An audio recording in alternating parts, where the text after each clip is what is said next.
Good evening, afternoon, morning, wherever you are, whatever time you are in.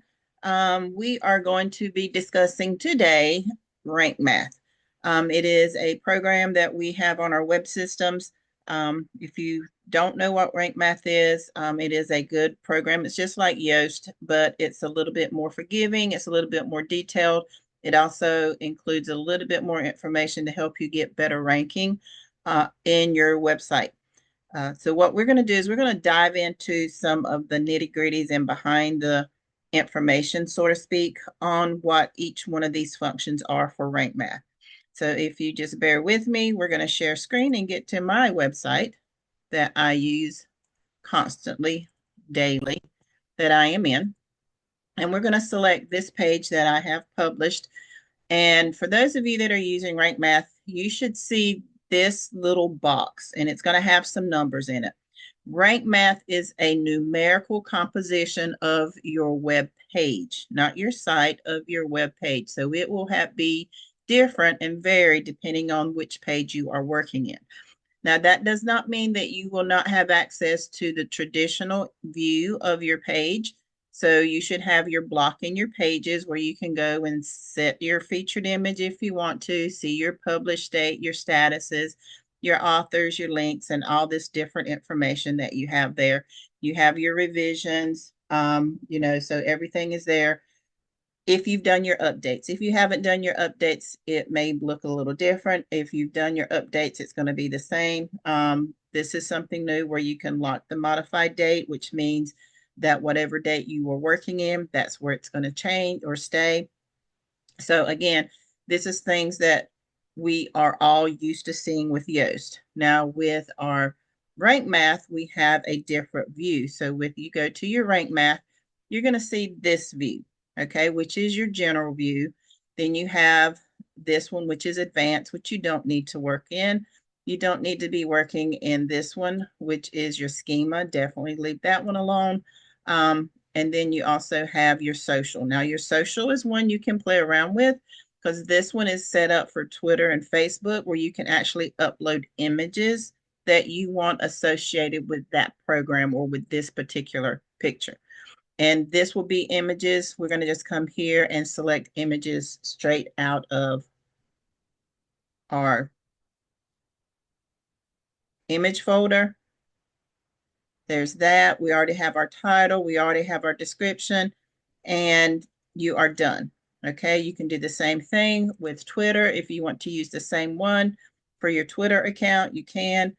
You can say, I have mine switched to use the data from Facebook. If you unswitch it, then you can come in and type the information you want to. It's just easier to leave that there. And then you just want to make sure that once you do that and set it, you hit your save buttons. Okay, so it saves that information. And then you want to go back to your general settings. All right, so in your general settings, you have your snippet editor. So when you come here to your snippet editor, this is where you see your title. Do not change this information. This is your HTML code, which is basically your commands for your page. Not only does it give you the title, but it also has commands in there that helps it link your keywords as well as your description. So if you mess with this or take this out to actually type in a title, then you will not get your information that you need for the rest of your key phrase functions and your other ranking support systems. So please do not change this. You want to make sure that you stay within these parameters. This is a page I created. I'm outside of the parameters, especially in my title, but that's okay. My actual title is there. The rest of it is my website title, which I don't really care if they see or not at this point, but this is my main title. So that's okay. And this is how it will appear when anybody searches your particular link. This is what they will see. They will see your URL. They will see the title with your main key phrase in there. Then they will see your meta description, or at this point, just a description.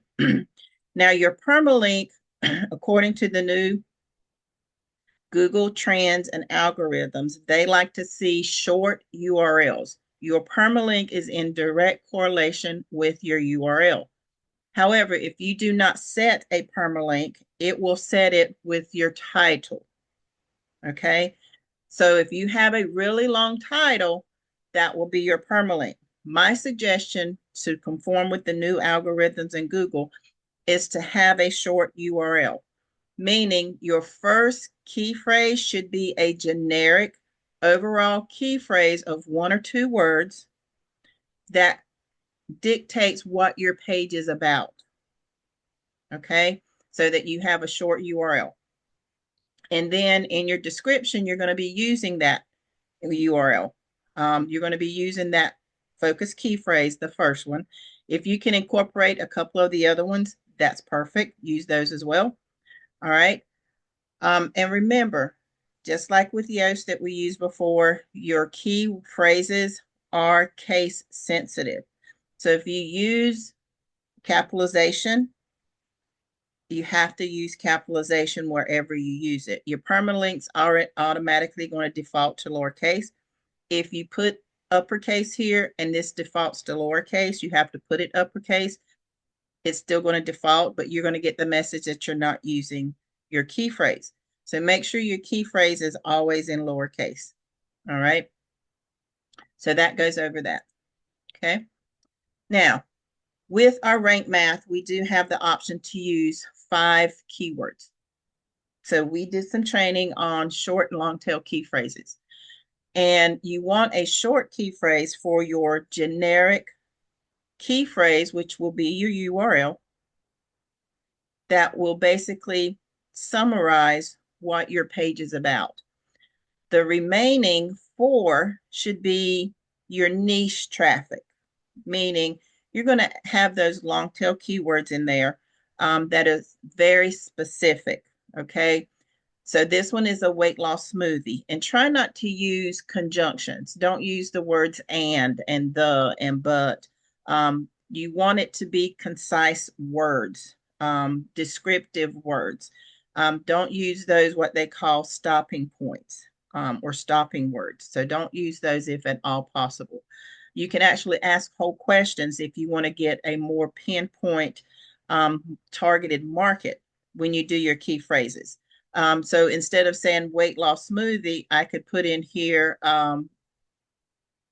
if I double click this information here, then I can actually go and modify this. You see, I triple clicked it and it highlighted it. So I can actually go in here and change this. So if I wanted to put in here,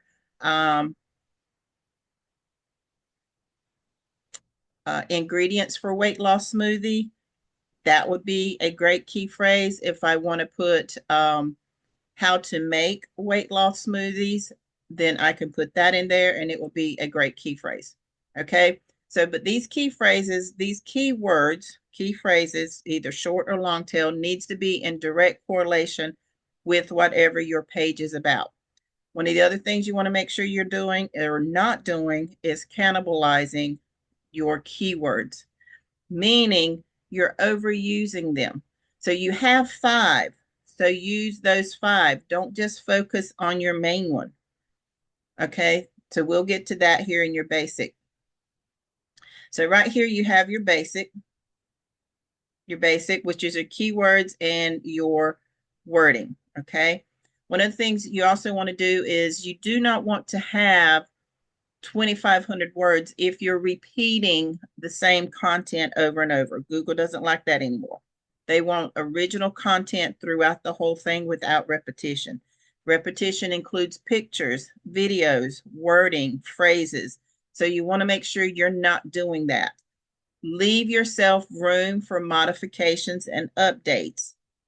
Okay, so when you come in and say, oh, we got some new information for Velveeta, instead of coming in and having to rework your whole page to include that information, leave yourself some leeway in your word count so that you can incorporate that without having to change and rework your whole page. All right, that shows your longevity. As long as this is green, you're all good, which is what you want, is you want this to be green. Either a half open circle green or full circle. You will only get a full circle green when this here is 2,500 words or more. Okay. So the next one we have is the additional one. So this is one that you really want to look forward to or look at is focus keyword found in subheadings. It's not just your main keyword. You can use it not only in a subheading, but also in your title and some word verbiage, but these also have to be used accordingly. All right. Don't just plug in keywords so that you can get a keyword usage. It has to make sense. So the content around that keyword needs to be relevant to that content. It needs to be part of a heading, also used within the content of that heading. So if we have 5 keywords, then we actually should have 5 headings with these keywords in it, with the keywords used in the content. That way, when you get here to your density, you're not overusing it. Google does not like you to overuse your key phrase. That's called stuffing your keywords. They don't like that. They don't like stuffing. They don't like cannibalism of your keywords, which means you're using it too much. You're putting it in places it really doesn't make sense. It doesn't flow properly. So don't do that. Your URL, like I said, they want it to be short, concise, 46 characters, not words or less is what it's looking for. Okay. And they do want internal and external links on every page. We have been taught that our category pages do not need external links. In Rank Math and Google now going forward, they do. So you can either put it, especially on category pages, you can put it at the beginning or at the end or even on a picture that's going to some content that's related to either what that topic is talking about associated with that picture or your overall category menu page is about. So please, please, please make sure that we do follow these updates. And they do like you to link to other sources, which is basically your external links. Okay. So make sure that you are, this is really big. The other thing about Rank Math compared to Yoast is before in Yoast, we had to have our keyword at the beginning of the title, at the beginning of the paragraph, first paragraph of our page. With Rank Math, you don't. It just needs to be together within the title, and it needs to be within the first 10 words of the first line of your paragraph. So if your first line is 2 sentences like mine is, then within those 2 sentences on that first line, the first 10 words, I had to use my original or my first major keyword.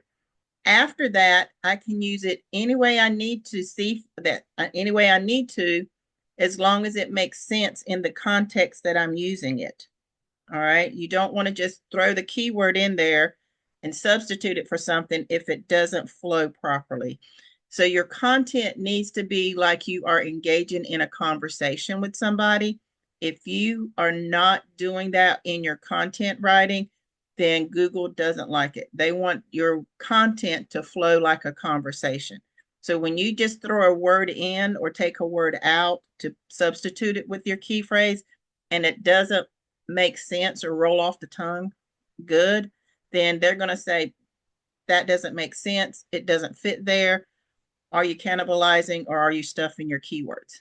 If you're stuffing keywords, they will literally take your page out of a ranking system and it will literally just float. Okay. And it won't be found in a general keyword search. They will actually have to have your actual key link or your URL to get your page, and you don't want to do that. Okay. So that's how you go through that. Make sure all of these are at green or at least agreeing with the circle. A lot of people are trying to get up to 90, as close to 99 and 100 as they can. You, like I said, leave yourself some leeway so that you can go in and always make your pages better, give it more information without changing your original context too much to where you have to go in and change your published date. So we want to make sure that we don't do that. Your readability. Again, you want to make sure that you are using positive information. You're using a number when it's applicable. Sometimes it's not, doesn't make sense to put a number in your title. It just doesn't flow with what you're trying to talk about. So sometimes this one might be red because you're not using a number. It doesn't make sense to use a number. And your number has to be a numeric number. You can't spell it out. That's considered a word. Even though it's a number, it's considered a word if you spell it out. If you use the numeric, then you've used a number. Okay. Sometimes I do have a listing. Most people have it. If you don't, I'll put it at the bottom in the link so you can find it. There is a document that I've created that has a listing of power words as well as positive and negative sentiment words. The way to get over this, instead of using two separate words, sometimes you can find a power word that is also a positive or negative sentiment, and you'll have one word that will satisfy both of these demands. Okay. Also, if you click on this question mark, it will take you to the rank math system and explanations, and you see where it says power words. Okay, and you can actually click on this guide. It takes you to a system of where you can see different power words. So you can come down here, come all the way down to the information, and it will have the list of power words. I have a link to the power words that you can use. Benefits of power words, optimization, power words in Google, 2020 rule. So it has all this information, but it actually has a listing. I got to find it of the different power words that you can pull off of here and use those. All right, so you just have to come here and find it. I can't find it right off the bat. Of course you couldn't.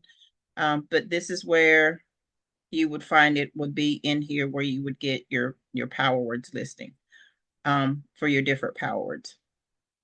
So it would be on that content right here for your power words, your positive words, but I do have a list of all of those as well.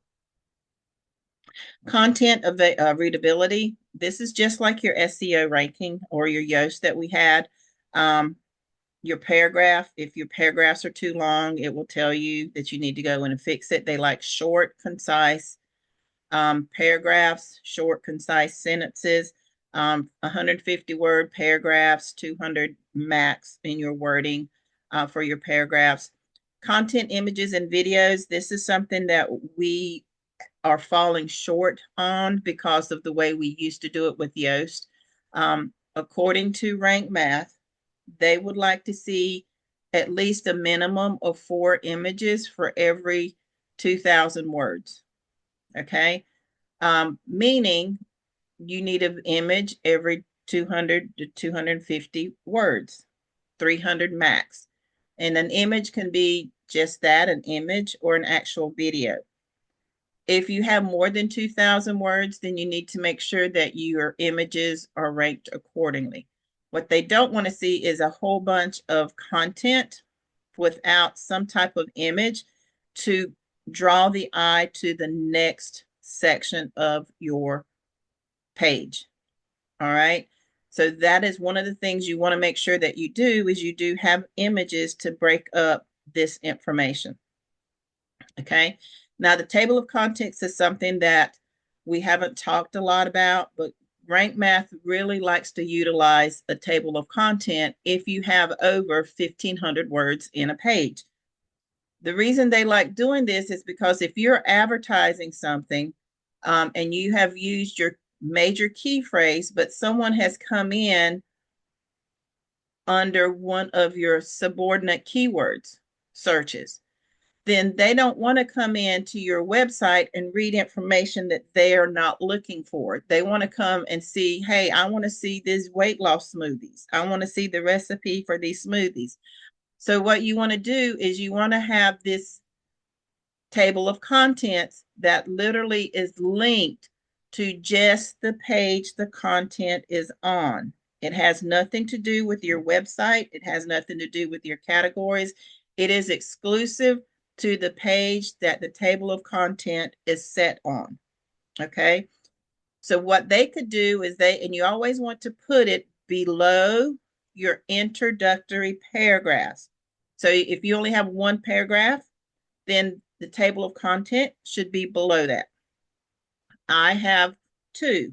I actually have an introductory paragraph, but I also have what they're going to learn in this page, okay, because it is 1900 words.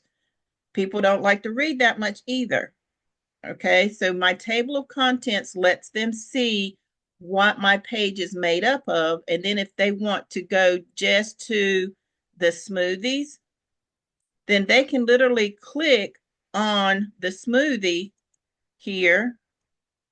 Because I'm in edit mode, it's not going to let me. But if I go to view, let's go and view this page of what people see.